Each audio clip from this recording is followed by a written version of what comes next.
Hello everyone, this is Carl from WeTechCareOfYou. Namaste, Danyavad.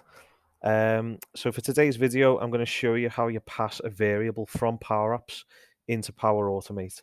In the last video, as you could see, we did a Power App which triggers an empty Power Automate flow and sends an email. And for this video, we're going to add a parameter. We're going to add a string of text in the Power App so that when we trigger the flow, it takes that piece of text, triggers the Power App, and then it sends that piece of text in the email. So the first step that we're going to need to come to is the Power Automate flow. And from the flow, we need to select this, which asks in PowerApps. So I'm just going to remove this and put it in the subject. So when I click here in the dynamic content, you can do this anywhere, by the way. So if you see I click in the body, that option's available there.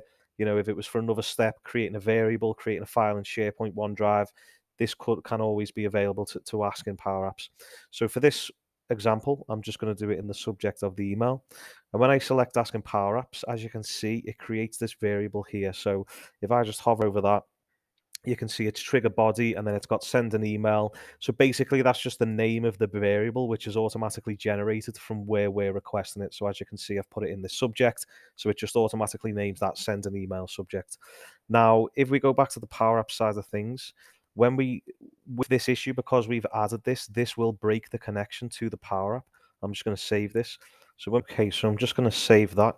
Now, if I try to run that button again, it won't work. It'll have broken because now our Power Automate flow is expecting a parameter to be passed into it. So as you can see in the previous video, we had nothing in those parentheses and that just triggered the flow. Now the Power Automate is expecting something to be passed into that Power Automate.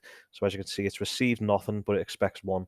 So what I'm going to do here is I'm just going to add the text box, which will be the text that we're going to pass into that subject of the email.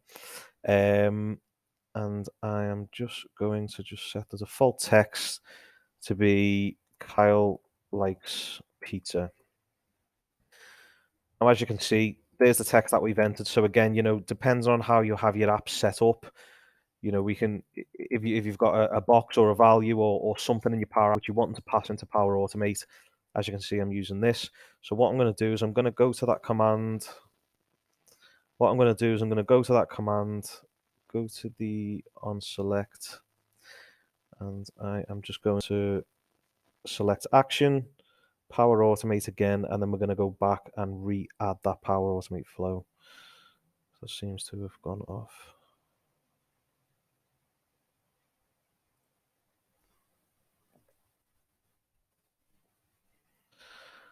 So what I'm going to do is I'm going to come into that button, and now I'm going to pass this variable in. So I'm just going to put text input one.text.